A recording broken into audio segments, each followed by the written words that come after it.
6절까지 나와 있는데 4절까지만 교독하겠습니다. 디도서입니다. 1장 디도서 348페이지 신약. 자, 이제 함께 교독하겠습니다. 하나님의 종이요 예수 그리스도의 사도인 나 바울이 사도된 것은 하나님의 택하신 자들을 믿음과 경건함에 속한 진리의 지식과 영생의 소망을 위함이라. 이 영생은 거짓이 없으신 하나님이 영원 전부터 약속하신 것인데 자기 때에 자기의 말씀을 전도로 나타내셨으니 이 전도는 우리의 구주 하나님이 명하신 대로 내게 맡기신 것이라. 같이 봅니다. 같은 믿음을 따라 나의 참 아들 된 디도에게 편지하는 하나님 아버지와 그리스도 예수 우리 구주로부터 은혜와 평강이 내게 있을지어다. 아멘. 오늘도 새벽을 깨우는 은송아, 너는 하나님의 보석이다. 보석이다. 변함없이 새벽 제단을 지키는 권사 하나님의 보석입니다. 보석입니다. 이 모든 것이 주님의 은혜입니다. 아멘. 아멘. 혹시 이순희 집사님 성경에 디도서 언제 설교했는가 메모했어요? 안 했어요. 윤경수 권사님 메모 없어요. 김성희 장로님 메모 없어요. 언제? 22년 2월 13일. 할렐루야. 감사해요. 장로님이 진짜 공부를 잘하셔. 김희영 권사님 2월 13일 작년 들었어요? 듣기는 들었어. 그랬으면 됐어요. 디도서 작년 2월 달에 주일마다 앞에 전광판에 지도를 띄우면서까지 말씀을 나누었는데 그때 이순희 집사님은 방학 때였을까요? 방학 잘했어요.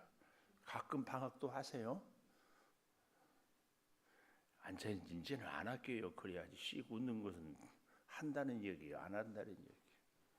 그 참 디도서 작년에 새벽에 전광판 띄우기는 그렇고 하여튼 어디 있을 텐데. 디도, 디모데 이런 사람 이름을 향하여서 개인적으로 편지를 쓴 것이라면 고린도 전후서는 고린도 교회에, 빌립보서는 빌립보 교회에 이렇게 쓴 편지입니다. 디도 뜻은 충성하다 그런데요. 보통은 바울이 쓸 때 편지 서두에 예수 그리스도의 종된 나 바울은 이런 표현을 많이 쓰는데 하나님의 종이란 이런 표현은 바울에게 있어서는 좀 독특한 표현입니다. 바울이 주로 유대인들에게 쓸 때는 예수 그리스도의 종이라고 강조하지만 이방인들에게 쓴 책에는 하나님의 종이에요. 자기들은 여호와 하나님이 아니라 제우스 신이라든지 이방의 여러 다른 신들이 있기 때문에 너희들과 다른 하나님 여호와, 그래서 하나님의 종, 그러나 반드시 예수 그리스도 이렇게 얘기합니다. 예수 그리스도의 사도인 나 바울. 이렇게 사도는 이름의 뜻이 보내심을 받은 자 이런 뜻이라고 그랬어요. 12사도, 예수님의 12제자, 12사도라고 그러는데요. 근데 그 사도는 예수님이 먼저 부르시고 예수님과 함께 지내면서 훈련을 받고 그리고 보낸 사람들을 사도라고 그럽니다. 그러니까 가끔은 자기가 사도래요. 자기가. 이건 가짜입니다. 그리고 요즘에 뭐 신사도 운동 뭐 이렇게 얘기를 하는데 정확한 의미에서 예수님을 만나고 예수님의 부활을 체험하고 예수의 고난의 흔적이 있는 사람들이 사도입니다. 그래서 혹자는 사도 바울은 진짜 예수님을 안 만나지 않았는가, 그런데 부활한 주님이 다메섹에서 만나 주셔서 바울. 그래서 혹자는 가룟 유다 대신에 사도행전에 보면 제비 뽑아 마띠아를 세웠는데 마띠아가 특별히 한 일이 없거든요. 진정한 의미에서는 12사도에 바울을 넣어야 되지 않느냐 이렇게도 얘기하기도 합니다. 그러나 바울처럼 많은 일을 하는 사람만이 사도가 아니라 마띠아처럼 묵묵히 12 숫자를 채우는 것도 사실은 하나님의 일입니다. 우리 교회로 말하면 여러 가지 헌신을 하는 사람도 하나님의 일꾼이고 변함없이 예배의 자리를 지키는 것도 하나님의 일이기도 한다. 또 이렇게 말씀 설교하기가 참 어려워요. 앞으로는 목사님 나는 예배 자리만 지키는 일만 할래요. 또 요럴까 봐. 그러지 않을 수 있기를. 근데 자, 사도는 어떻다고 했어요? 사도가 되기 위해서는 첫째로 부르심을 받아야지. 베드로를, 요한을, 세리, 마태를 세관에서 다 불렀어요. 그리고 어떻게 했다고요? 예수님과 함께 살았어요. 이것은 훈련이에요, 훈련. 그리고 세상에 보내는 거예요. 그때 보낼 때도 그냥 보내면 안 되고 성령의 충만함. 마가의 다락방에 성령의 역사가 있고 나가야 복음을 전할 수 있었습니다. 근데 이 부르심에는 두 종류가 있습니다. 하나는 내가 죄에서 구원받은 구원의 부르심. 이 구원의 부르심은 철저하게 나 개인을 위한 부르심입니다. 또 한 가지 부르심은 뭐겠어요? 사명 의료의 부르심. 흔히 이 부르심을 소명 그렇게도 얘기합니다만은 어떤 분은 찬양대로, 어떤 분은 말씀 사역자로, 어떤 분들은 물질로 후원하는 분, 어떤 분은 선교사로 이렇게. 그러니까 첫 번째 부르심, 구원으로의 부르심은 나를 위한 부르심이라면 사명으로의 부르심은 다른 사람을 위한 부르심입니다. 근데 한 가지 절대 기억해야 돼요. 하나님이 나 혼자 구원받고 살라고 나를 부르신 적은 단 한 번도 없어요. 단 한 사람도 그런 사람은 없어요. 하다못해 예수 그리스도의 십자가에서 한편 강도가 주여 저들이 낙원에 이를 때 나를 기억하여 달라고 그랬잖아요.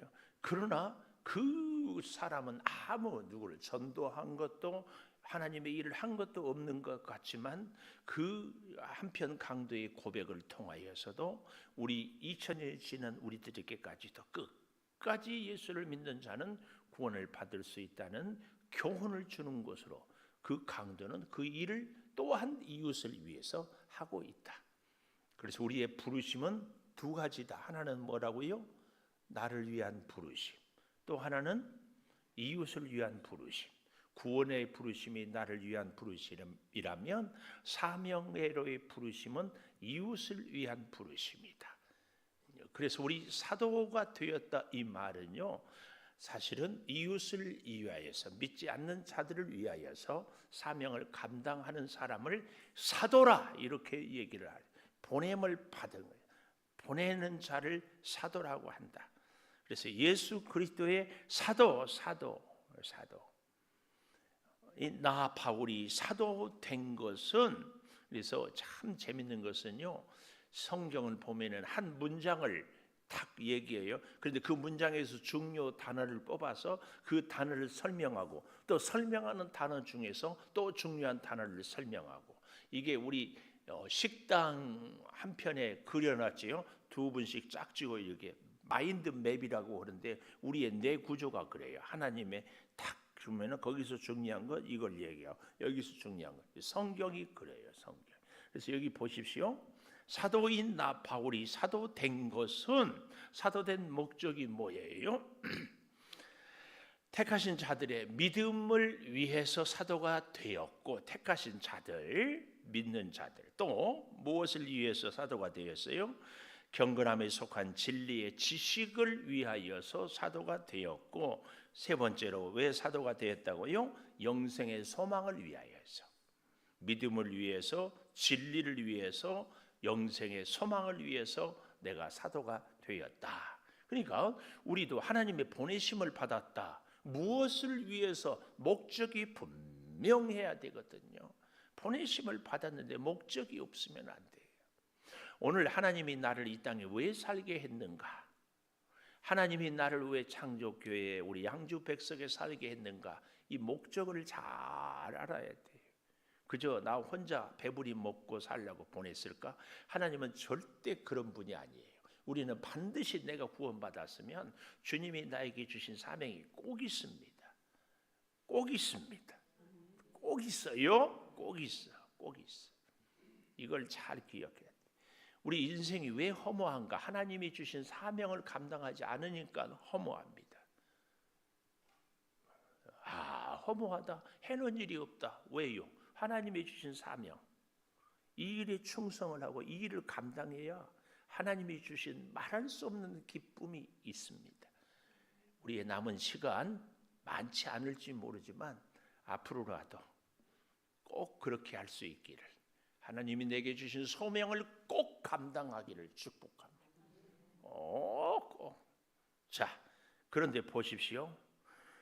이 영생의 소망, 믿음은 뭐 잘 알지만 우리의 택하신 믿음, 하나님을 의지하는 거죠. 경건함에 속한 진리의 지식, 하나님을 잘 배우는 진리. 제가 늘 말씀드리죠. 인리가 있다고 해서 다 옳은 것이 아니에요. 진리여야 된다. 인리는요, 100이면 100사람 다 자기 입장에서 하는 말이 나름대로 옳아요. 그래서 교회에서 얘기할 때 제발 내 생각에는 이렇게 생각됩니다, 이런 얘기는요 자꾸 분란만 일으켜요. 교회에서는요 자기 생각을 얘기하는 것이 아니라 일리 있는 얘기를 하는 것이 아니고 진리를 얘기해야 돼요. 하나님의 뜻이, 예수 그리스도의 소망이 무엇이다, 이것을 얘기하고 이것을 따르고 이것을 위해서 살아야 돼요. 꼭 기억하시오. 특히 누가 이래야 되겠어요? 목사가, 장로가. 어제 아침에도 제가 갔는데 그 교회 세상에 새벽인데 나와서 활짝 웃으면서 주차 안내를 하고 엘리베이터 앞에서도 인사를 하고 깜짝 놀랐어요. 교회 분위기는 무엇으로 좌우합니까? 성도들의 얼굴. 그래서 제가 지어낸 멋진 말이 있어요. 인상을 펴면 인생이 펴진다. 아멘도 안 하고. 여러분, 교회에서는요 우리가 이웃을 섬기는 것, 제1사명 인상을 펴. 아니 기가 막혀. 아니 왜 인상 써요? 왜 인상 쓰냐고? 목사님이나 쓰지 마세요. 인상 쓰지 마세요. 내가 만난 이웃을 섬기는 첫 번째는 얼굴의 미소를, 하나님이 내게 주신 은혜, 만나게 해주신 그분 감사.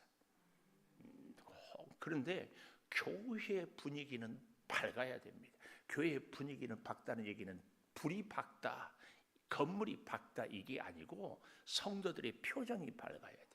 이것이 이웃을 섬기는 첫 번째예요. 첫 번째. 뭐 밥 안 사서도 뭐라고 안 하고 뭘로 섬기지 않아도 우리의 인상이 이웃을 섬기는 겁니다. 근데 인상을 잘 보십시오.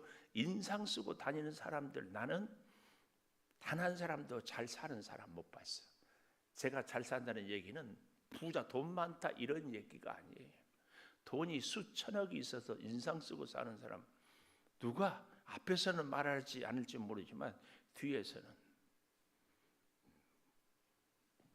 꿀이 뚝뚝 떨어지게 오늘도 편함없이 이렇게 난리 요변을 쳐도 안 웃어. 어쩌자는 얘기. 그것도 힘들 거야. 웃기는데 웃지도 않는 것도 얼마나 힘들겠어요. 제일 안 웃는 사람들이 누군 줄 아세요? 세미나 가보면 목사 장로 모임. 하다못해 그 김창옥 교수도 그 얘기하더라. 목사님들 만나서 그렇게 웃겨도 웃기지 않는다고. 요즘에 이제 중학생들이 안 웃는데, 중학생들. 어디 영생의 소망. 영생의 소망은요 또 얘기하잖아요. 그 영생의 소망을 갖고 얘기를 해요. 2절 중간에 보십시오. 영생은 거짓이 없으신 하나님이 영원 전부터 약속하신 것이다. 제가 선물을 참 받습니다. 성도 여러분들이 사랑으로 선물을 받는데 어떤 선물이 감동이 있겠습니까? 꼭 필요한 선물. 그렇죠? 내가 좀 이거 좀 있었으면 좋겠다. 그런데 근데 그보다 더 변치 않게 감동은 목사님 선물을 드리려고 1년 전부터 매달 조금씩 적금해서 모아서 이거 선물합니다. 뻑가. 여러분 그런 선물 받아봤어요? 1년 전부터 준비해가지고 적금해가지고 우리 이선화 권사님은 고집사님한테 받았을 것 같아. 그렇죠? 이따 얘기해줘요. 근데 그보다 더 감격적인 선물, 영원 전부터, 오늘 말씀 영원 전부터. 이게 뭐예요? 영생의 소망, 우리의 구원을 하나님은 영원 전부터 준비했어요. 얼마나 감사해요. 그러니까 이것은요, 거짓이 없으신 하나님이 약속하신 우리에게 최고의 선물이 구원의 선물인데, 이것을 영원 전부터, 이건 만고불변의 진리입니다. 기가 막힌 것은 이렇게 귀한 선물을 줬는데도 믿지도 못하고 감사도 못하고 이 구원을 받았는데도 기뻐하지 못하고 얼굴이 펴지지 않는다는 것은 좀 뭔가 문제가 있지 않습니까? 구원받은 사람 진짜 맞으세요? 구원받은 사람들이 돈 100만 원 없다고 인상 쓰고 다니는 게 맞아요? 얘기 좀 해봐요. 구원받은 사람이 내 몸 좀 아프다고 인상 쓰고 이게 구원받은 사람이 남편이 속 좀 새긴다고 남편 사실은 개 무시하고 살면서 남편이 말 안 듣는다고 인상 쓰고 맞아요? 하나님이 내게 주신 구원은 내 인생에 영향력이 조금도 없어. 누가 돈 10만 원만 공짜로 주면 막 좋아서 깜빡 넘어. 오빠. 구원의 소망의 기쁨이 진짜 됩니까? 영생의 소망, 영원 전부터 약속하신 데시다. 이 말씀입니다. 이 말씀 꼭 기억하십시오. 근데요, 또 한 가지 오늘 본문에 제가 오늘 부르심은 두 가지가 있다고 했는데 기억해 줬으면 좋겠어요.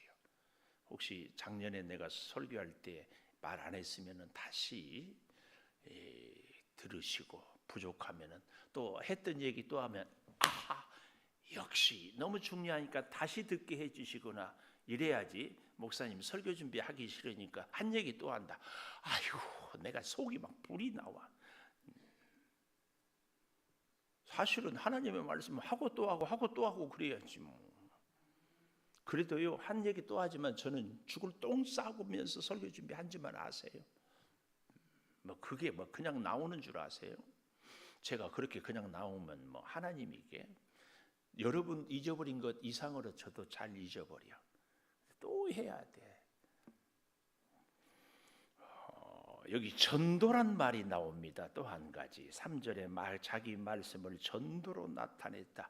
이 전도는 선교 가서 복음을 믿지 않는 사람들에게 전하는 것을 영어로 이반젤리즘이라고 그러거든요. 예수 믿으세요. 오늘도 우리가 힘내서 나간 이 전도를 얘기하는 것이 아닙니다. 여기서 말씀하는 이 전도는 선포, 설교 이렇게 얘기할 수 있습니다. 선포예요. 선포.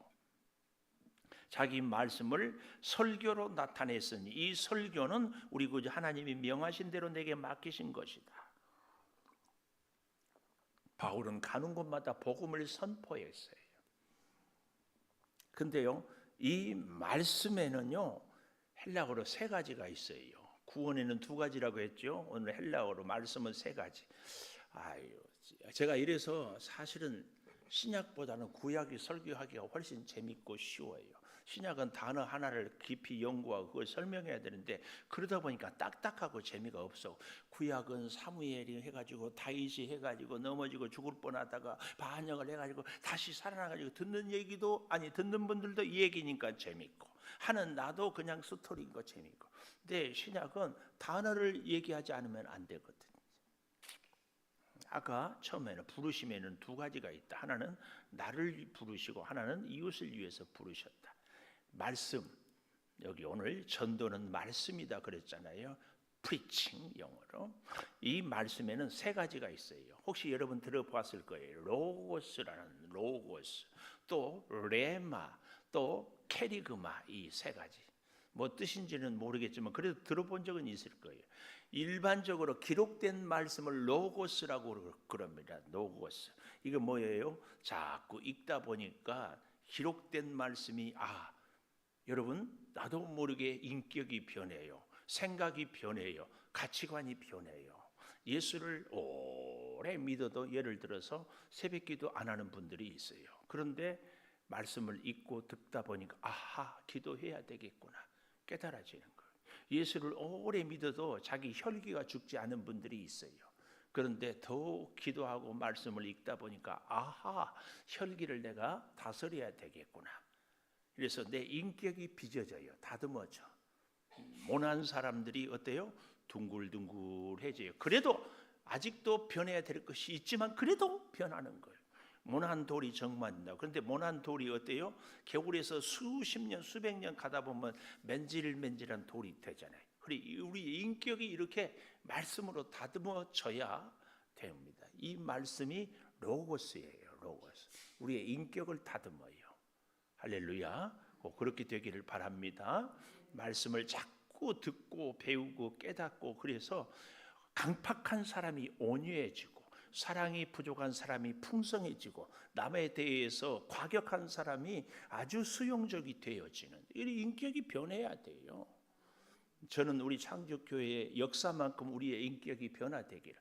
그래서 여러분 예수를 오래 믿었다, 우리 교회 오래 다녔다 이거 자랑하지 마세요. 나의 변화를 보여주세요. 나의 변화를 보여주세요. 난리 부르스를 쳐도 웃지도 않고 전에는 안 웃었는데 이제는 까르르 웃는 것도 변화예요. 재미없어도 재미있게 들어주는 것도 인격의 성숙이에요. 목사가 설교를 개떡같이 해도 찰떡같이 알아듣는 것도 전에는 개떡으로 얘기하면 그냥 소똥이었는데 이제는 찰떡으로 들려. 이게 변화예요. 이게 변화.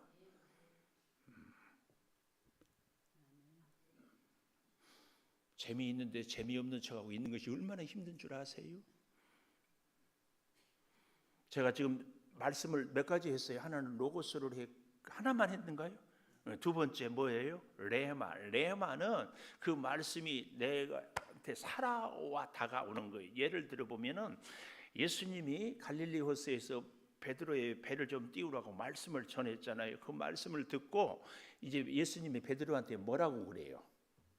깊은 데로 가서 그물을 던져라. 그러니까 베드로가 말씀에 의지하여 던지겠나이다 하잖아요. 근데 선생님, 고기 잡는 것은 내가 박사입니다. 근데 깊은 데 가면은 고기 못 잡습니다. 그렇지만 내가 깊은 데로 가서 그물을 던지러 가니까 말씀에 의지하여 던지겠습니다. 이게 레마입니다. 근데 우리나라에 레마 선교회라고 이단이 있어요. 혹시 레마 선교회 들어본 적 얘기하고 그걸 얘기한 것은 여러분 거기에 속지 마십시오. 왜냐하면 하나님의 말씀은 베드로가 지금 예수님 말씀을 듣고 변화되는 것도 말씀이지만 설교를 통해서 나도 모르게 인격이 바뀌는 로고스도 말씀이거든요. 그런데 자꾸 우리는 그 어떤 거 하나, 그래서 심지어 이렇게 얘기해요. 말씀 듣고 변하지 않는 사람에게는 말씀이 없다. 그런데 아니에요. 그도 우리가 느끼지 못할지는 모르지만 끄트임없이, 그리고 행동은 바뀌지 않지만 그전에는 양심의 가책이 없는데 이제는 생기는 것도 변합니다. 그전에는 새벽기도 안 나와도 고개 빳빳이 세웠는데 이제는 새벽기도 안 나오면 목사님 만나기가 부담스러워. 이거 변하지.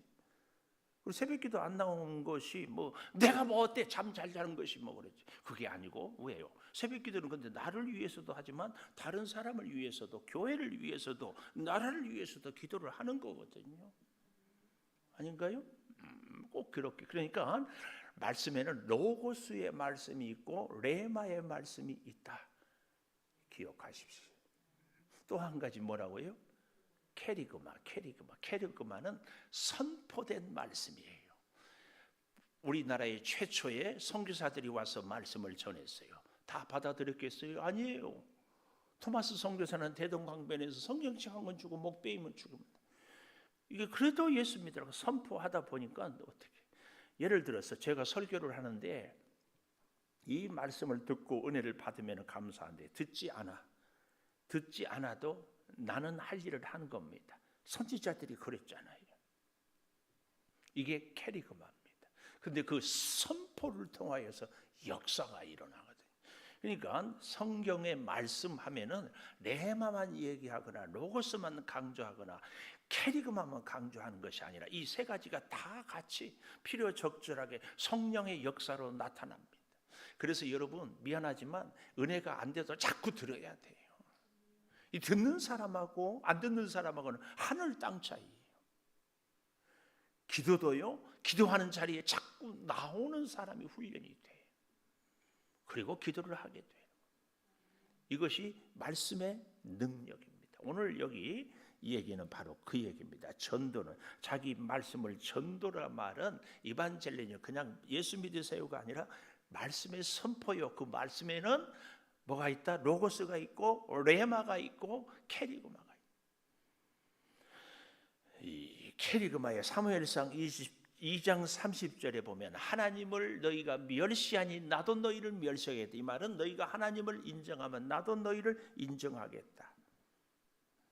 그런데 이 선포하는 방법에 있어서 선포를 하는데 방법이 하나님을 인정하는 거예요. 세상이 하나님을 인정하는데 하지 않는데 나는 하나님을 인정해요. 사람들은 지 맘대로 사는데 나는 하나님에 매여서 살아요. 이것이 하나님을 높이는 거지요. 이것이 하나님을 인정하는, 이것이 캐리그마예요. 캐리그마. 그런가 하면 하나님을 인정하는 것이 뭐예요? 하나님을 높이는 거예요. 하나님. 우리 찬양대가 찬양을 하는데 그냥 지 마음대로 박자도 안 맞고 음정도 안 맞고 서로 사부도 되지 않는 것이 높이는 것이 아니에요. 근데 준비를 잘하고 철저하게 해서 정말 최고의 하모니로 찬양을, 이게 하나님을 높이는 겁니다. 높이는. 그리고 또 한 가지, 현실에서 하나님의 뜻대로 살아가는 거죠. 사탄은 우리를 자꾸 복음을 전하지 못하게 막아요. 어떤 면에서 보면은요, 천국은 침노하는 자의 것이라는 이 말의 의미를 우리가 역설적으로 생각해 보면, 이 세상은 공중 권세 잡은 자, 악한 사탄이 다스려요. 선악과를 따먹은 그 이후로 잠시 하나님이 맡겨줘요. 그 잠시 시간이 어느 정도인지는 하나님이 아시는데, 그 세상, 공중 권세 잡은 자가 갖고 있는 세상에 복음으로 우리가 자꾸 침노하는 자예요. 복음으로 침노. 세상에 매여 있다가 하나님의 말씀을 듣고, 이 말씀이야말로 진리고 능력이구나. 그래서 말씀을 붙잡고, 지금까지는 세상에 의지했는데 이제는 말씀에 의지해요. 지금까지는 점쟁이가 뭐 어쩌고 저쩌고 하면은 그렇게 살아. 어제도 어떤 분 만났는데 어렸을 때 자기 고향에 가니까 이제 전도하려고 5명이 세상에 20년 전에 다 죽었다고 그랬더래. 그런데 그 전에 지나가면서 한 땡중이 그랬대. 이 자리가 집터가 안 좋아서 다 단명할 것이라고. 아따, 그런 말들은 그렇게 잘 들어. 진짜 그런 분들에게 하나님이 살아계시고 하나님의 역사. 어떤 분들은요, 또 집안에 암의 유전이 있어서 나도 암으로 죽을 거야, 막 이렇게 공포에 질려 있는 사람들. 물론 유전적인 요소는 있지만 유전은요, 우리의 체질의 문제가 아니고 사실은 음식의 문제고 생활 습관의 문제입니다. 히포크라테스가 그랬잖아요. 음식으로 고치지 못할 병은 없다. 근데 어렸을 때부터 부모가 짜게 먹으면 입이 짜게 돼 있으니까 짠 것만 먹어요. 그러니까 미안하지만 여기 혈압 있는 분 있어요? 혈압 있는 분들의 공통적인 특징, 음식을 짜게 먹는다. 음식만 싱겁게 먹어도요, 많이 혈압이 좋아져.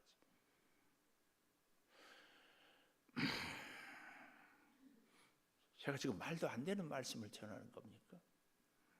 공감을 좀 해주면 좋아. 사탄의 역사를 뚫고 나가는 것, 침노. 이게 하나님을 높이는 겁니다. 이게 하나님을.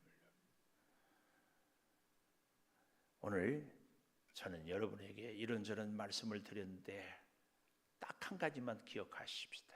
영생의 소망, 최고다. 최고다. 최고다. 우리 삶의 어떤 어려움도 이거하고는 바꿀 수 없어요. 여기에 대한 비유가 뭐예요? 밭을 갈 때가 큰 부화를 보고 다 가서 팔아가지고 이걸 사잖아요. 기도하겠습니다. 디도서를 통하여 우리의 말씀을 깨닫습니다. 우리의 믿음, 우리의 인생, 우리의 인격 바로 보고 다시 서게 하여 주시옵소서. 내게 맡겨주신 소명을 주여 잘 감당하며 살게 하여 주시옵소서.